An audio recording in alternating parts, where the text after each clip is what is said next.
تو عام تو نہیں تھے. تو اس طرح سے کسی بھی ایکسٹریم پر نہیں جانا ہے. اس دور کے لوگوں نے کیا، اس دور کے لوگوں کو ایمان لانے سے کس چیز نے روک دیا کہ آپ ان کو بشر نظر آتے تھے، انسان نظر آتے تھے، ہیومن بینگ نظر آتے تھے، اس وجہ سے نہیں مان رہے تھے. تو اس وجہ سے فتنے میں پڑ گئے.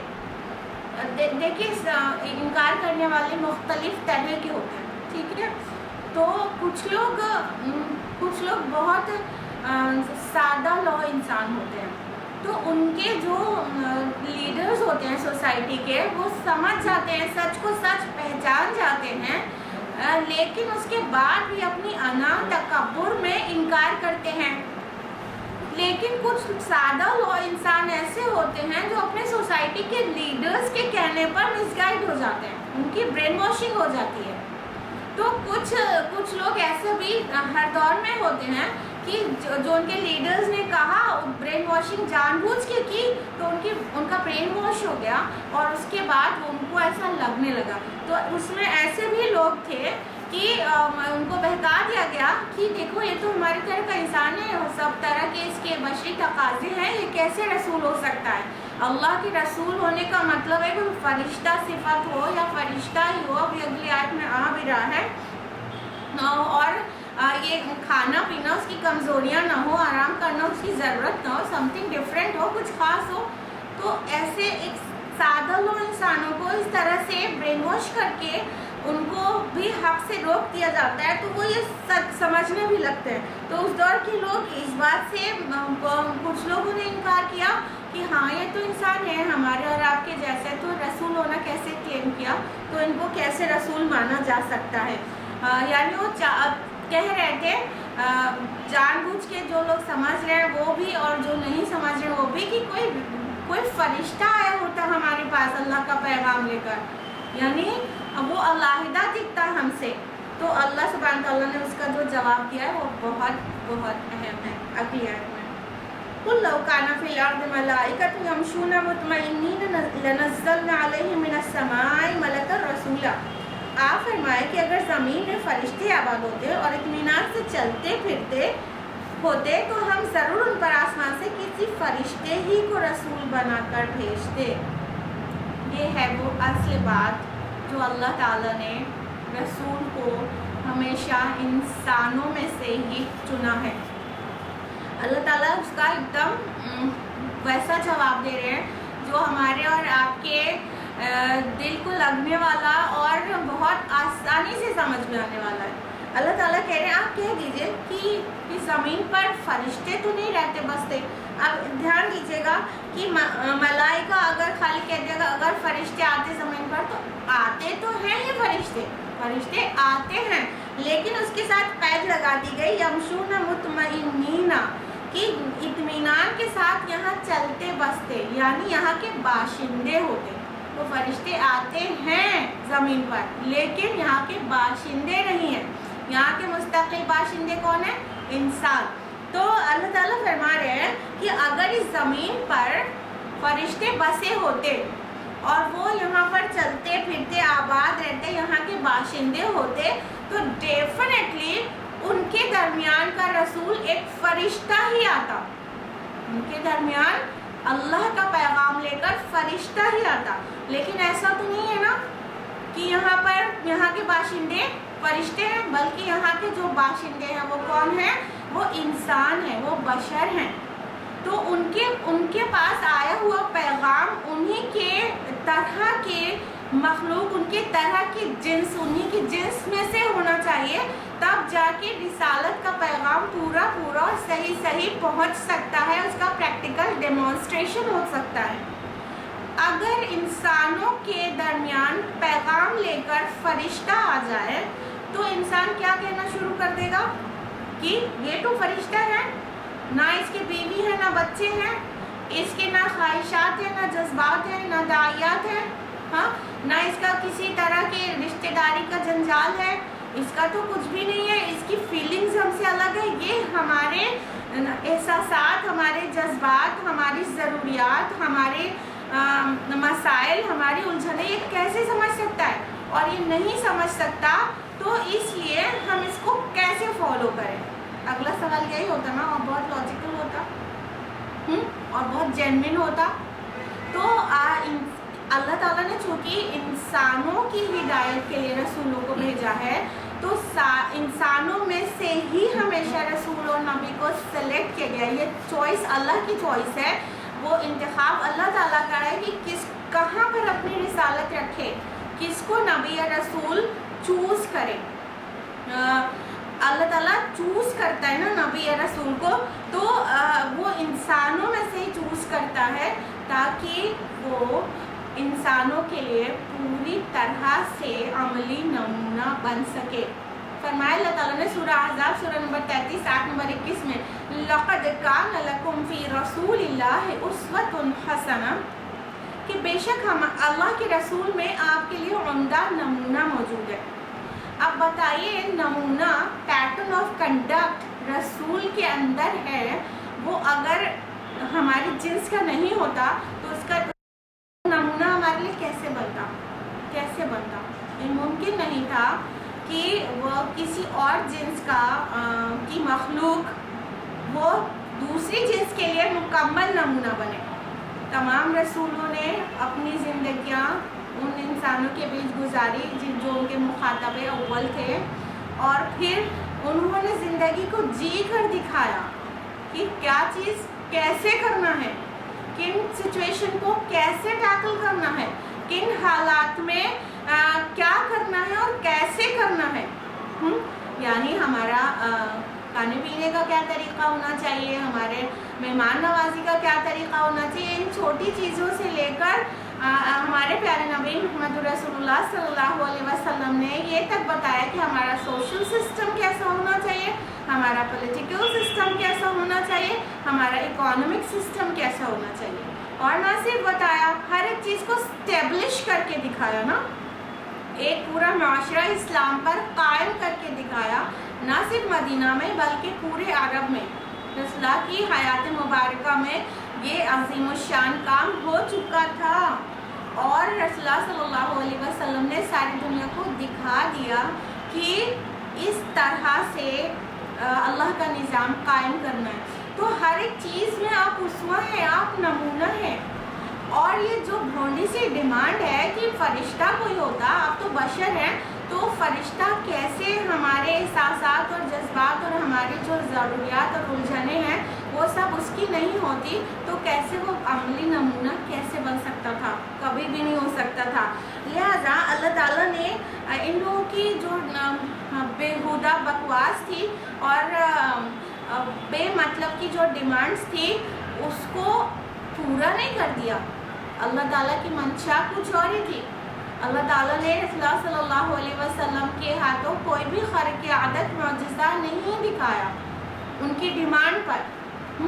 جو ایسے معجزات، حسی معجزات رسول اللہ صلی اللہ علیہ وسلم سے ڈیمانڈ پر نہیں صادر کیے گئے. حالانکہ آپ نبی تھے تو آپ کے ہاتھوں میں معجزات سرزد ہوئے ہیں، لیکن وہ رسالت کی دلالت کے طور پر نہیں تھے. دھیان رکھیے گا، وہ رسالت کی دلالت کے طور پر نہیں تھے، وہ برہان وہ ثبوت نہیں تھے آپ کی رسالت کا. وہ آپ سے بہت سارے معجزات سے ضرورت، تھوڑا سا کھانا میں بہت سارے لوگوں کو اتفاق ہو جانا سب کے لیے کافی ہو گیا، اور پیالے کے دودھ میں اتنی برکت ہو جانا، اور رسول اللہ صلی اللہ علیہ وسلم سے کیمل کا باتیں کرنا، اور جس مسجد نبوی میں جس تنے سے آپ ٹک کر کھڑے ہوتے تھے پھر نہیں کھڑے ہوئے تو اس تنے کا پھوٹ پھوٹ کر رونا اور آپ کا سننا.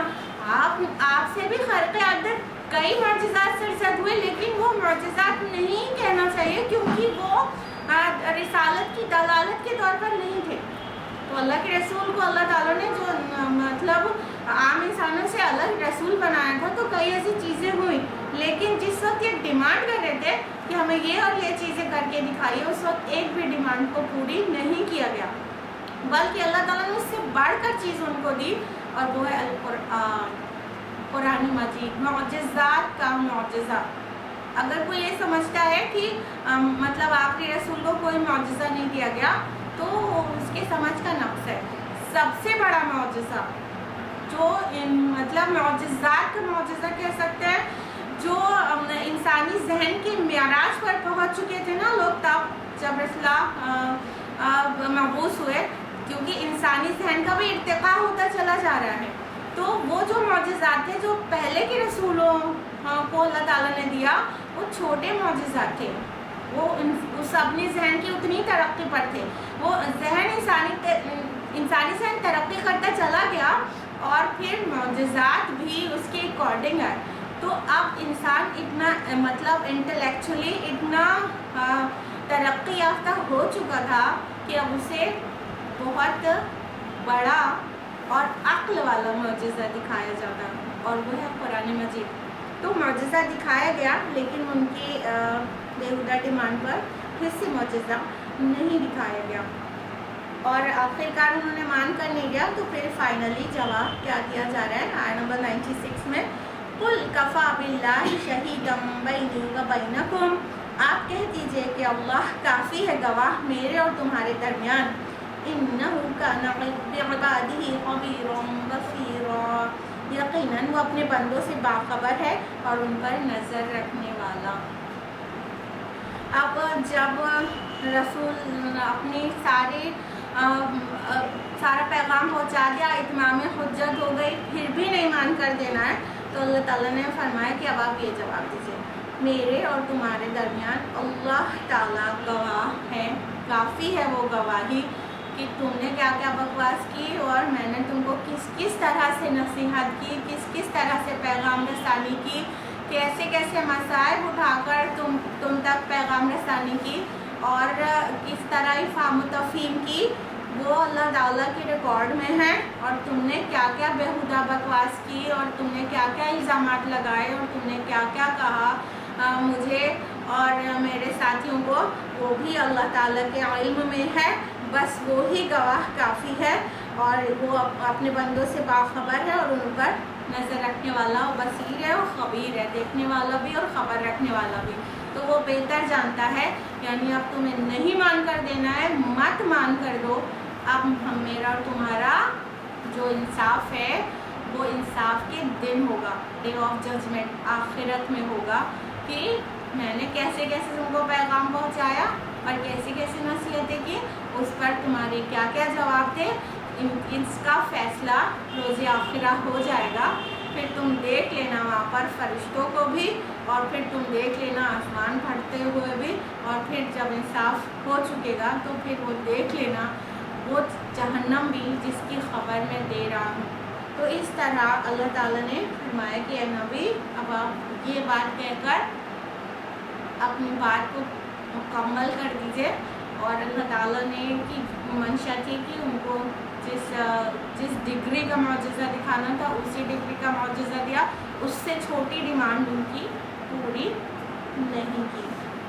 اور یہ بھی بات غور کرنے والی ہے کہ اسی معجزے کے ڈیمانڈ پر اگر معجزہ دکھا دیا جاتا ہے تو پھر قوم کی مہلت عمل بہت جلدی ختم ہو جاتی ہے. اس کے بعد بھی نہیں مان کر دینے پر اس کی مہلت عمل ختم ہو جاتی ہے. تو یہ جو معجزات نہیں دکھائے گئے ہیں وہ اس میں اللہ تعالیٰ کی رحمت اور فضل ہے کہ اگر جو یہ کہہ رہے تھے وہ ساری چیزیں ہو جاتی, ان میں سے کوئی ایک چیز بھی ان کو دکھا دی جاتی, تو پھر ان کو ایک بہت لمیٹڈ ٹائم دیا جاتا کہ اب مان جاؤ, نہیں تو پھر تم تباہ ہی ہو جاؤ گے, برباد ہو جاؤ گے. تو اگر اللہ تعالیٰ آن ڈیمانڈ معجزہ نہیں بھی دکھا رہا تو اس کی رحمت ہے, اس کا فضل ہے کہ ان کی مہلت عمل بڑی تھی اور ان کے پاس گنجائش تھی. آج ہم لوگ یہیں پر مکمل کریں گے تاکہ ہم لوگ تھوڑی باتیں عشرۃ ذوالحجہ کے تعلق سے کر لیں. تو آیت نمبر 96 تک ہم لوگوں نے جان لیا ہے.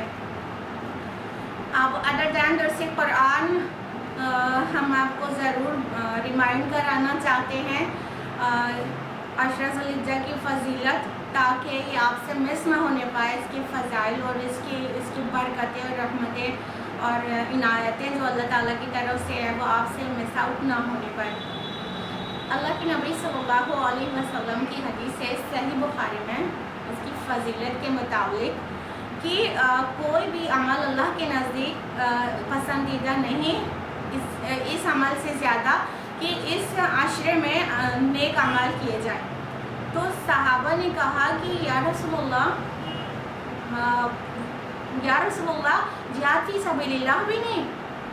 تو رسول اللہ صلی اللہ علیہ وسلم نے فرمایا ہاں جہاد فی سبیل اللہ بھی نہیں، سوائے اس جہاد کے جس میں بندہ اپنے پورے مال اور جان کے ساتھ جائے اور واپس کچھ بھی نہ لے کر آئے، یعنی اپنا پورا مال بھی قربان کر دے اور اپنی جان بھی قربان کر دے اور شہید ہو جائے. سوائے اس عمل کے باقی سارے اعمال سے، باقی سارے نیک عمل، کوئی بھی نیک عمل کر لو، اس سے زیادہ محبوب اللہ تعالیٰ کو ان ایام میں کیے گئے نیک اعمال ہے.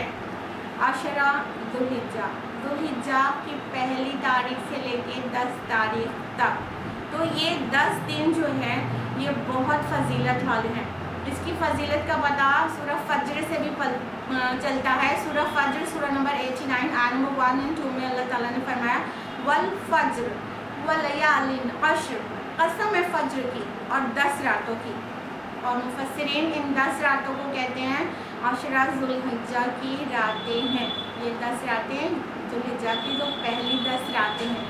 جب اللہ تعالیٰ کسی چیز کے لیے قسم اٹھاتا ہے نا تو یہ اس بات پر دلالت کرتی ہے کہ اس کی فضیلت کیا ہے، اس کی اہمیت کیا ہے. تو اس سے پتہ چلتا ہے کہ یہ 10 راتیں یعنی یہ جو 10 دن اور 10 راتیں یہ بہت اہم ہیں اور فضیلت والے ہیں. تو اللہ تعالیٰ نے قسم اٹھائی ہے نا، تو اسی لیے ہم آپ سے یہ کہنا چاہیں گے کہ یہ 10 دن تو شروع ہو چکے ہیں، اس میں ذرا بھی کوتاہی نہ کریں اور وقت کو برباد نہ کریں. بہت اچھے کام کریں، اعمال صالحات میں جلدی کریں. اعمال صالحات میں ہم کیا کیا کر سکتے ہیں؟ نمبر 1 روزہ رکھ سکتے ہیں. پورے 9 دن کا بھی روزہ جو رکھ سکتا ہو رکھے، اب تو پورا 9 دن بچا بھی نہیں ہے. اور ورنہ عرفہ کا روزہ تو ضرور رکھنے کا اہتمام کریں انشاءاللہ. اللہ کے رسول صلی اللہ علیہ وسلم عرفہ کا روزہ رکھا کرتے تھے، یعنی 9 تاریخ کا.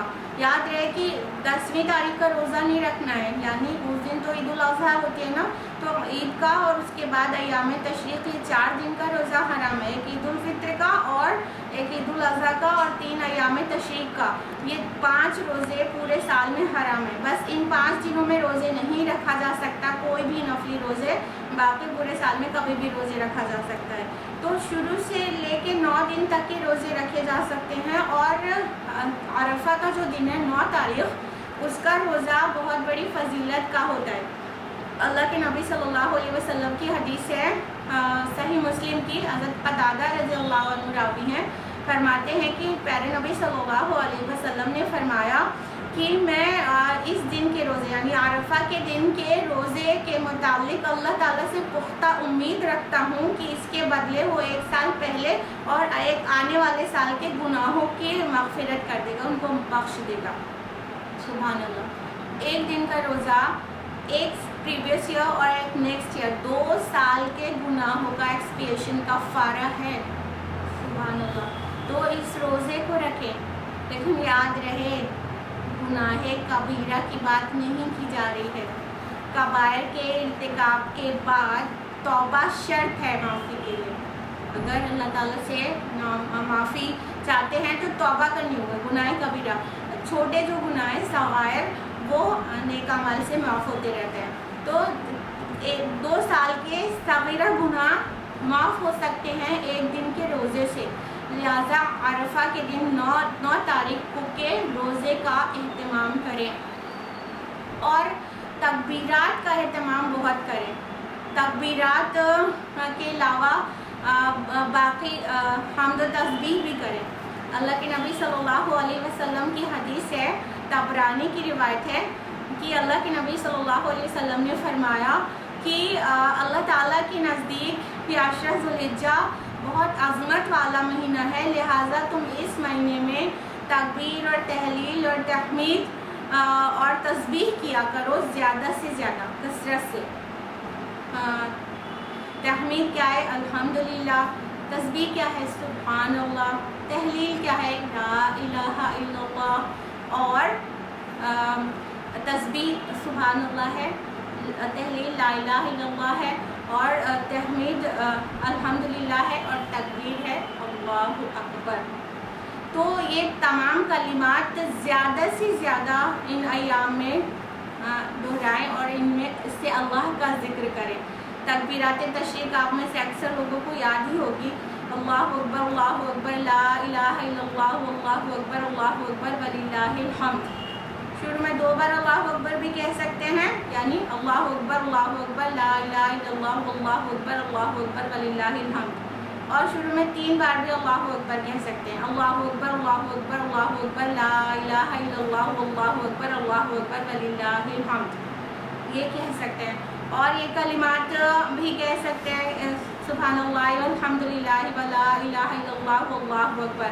ان میں چاروں کلمات آ گئے نا، تکبیر کے بھی، تسبیح کے بھی، تحلیل کے بھی، اور تحمید کے بھی. تو یہ چاروں بھی ایک ساتھ کہہ سکتے ہیں، اور یہ چاروں الگ الگ کر کے بھی کہہ سکتے ہیں. سبحان اللہ بہت بار پڑھیں، الحمدللہ بہت بار کہیں، اللہ اکبر کہیں، ٹھیک ہے، لا الہ الا اللہ کہیں. یہ چاروں کلمات اللہ تعالیٰ کو بہت زیادہ پسند ہے. اور یہ مطلب جو ایام ہیں 10 دن، نہ صرف ایام تشریق میں عرفہ کے دن سے ایام تشریق تک تکبیرات کہیں، بلکہ پورے 10 دن کہیں.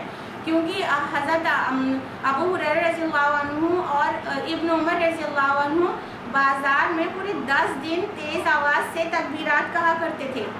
تو اس لیے مردوں کو چاہیے کہ وہ آواز کے ساتھ تکبیرات کہیں تاکہ دوسرے لوگوں کو بھی توفیق ہو. اللہ تعالیٰ کہتا ہے نا سورہ بقرہ سورہ نمبر 2 آیت نمبر 185 میں، وَلِتُكَبِّرُوا اللَّهَ عَلَىٰ مَا هَدَاكُمْ. اور اللہ کی کبریائی بیان کرو جس طرح اس نے تمہیں ہدایت دی ہے. کیسے بیان کریں گے اللہ کی کبریائی؟ الفاظ میں اس طرح کریں گے نا، اللہ اکبر کہیں گے. تو اس کا مرد حضرات آواز کے ساتھ اہتمام کریں تکبیرات کا، اور خواتین بغیر آواز کے، دھیمی آواز کے سے تکبیرات اور تحلیل اور تحمید کا اہتمام کریں. اس کے علاوہ بھی بہت سارے کام کرنے کے ہیں، جیسے صدقات کا اہتمام کیا جائے، صدقہ دیں، اللہ تعالیٰ کو یہ عمل بھی بہت پسند ہے. اس کے علاوہ خوب توبہ کریں، جسے توبۃ النصوح، سچی توبہ کہا جا سکتا ہے، سچی والی توبہ کریں. دن میں 5 وقت کی نمازوں کے علاوہ بھی کچھ نوافل کا اہتمام کریں. صلاۃ الضحیٰ پڑھیں، صلاۃ اللیل یعنی تہجد کا اہتمام کریں، اور اپنے دل کو پاک کریں. اگر کسی سے ناراضگی ہے تو معاف کر دیں. اور یہ معافی کے لیے بہت بڑھیا سیزن ہے کہ اس ٹائم پہ معاف کریں. اسی عشرے میں قربانی سے ہمیں مطلب پتہ چلتا ہے، قربانی کے عمل سے، کہ انسان کی مطلب اہمیت یہ ہے کہ وہ قربانی دینا سیکھے. تو اس عشرے میں 10ویں تاریخ سے لے کے ایام تشریق تک قربانی کا عمل بھی ہوتا ہے. حج اور عمرہ بھی اسی ایام میں ہوتا ہے. لہٰذا یہ بہت ہی قیمتی ایام ہے، اس کو مس نہیں کریں، اور زیادہ سے زیادہ عبادات اور نیک اعمال میں گزاریں. اللہ سبحانہ و تعالیٰ کہنے سننے سے زیادہ عمل کی توفیق عطا فرمائے. آمین. آج کے لیے اتنا ہی. آپ شاپلی میرا یوٹیوب چینل سبسکرائب کر لیں اگر آپ نے ابھی تک سبسکرائب نہیں کیا ہے تو، اور فیس بک پر پیج میرا لائک کریں. جزاکم اللہ خیرا. والسلام علیکم ورحمۃ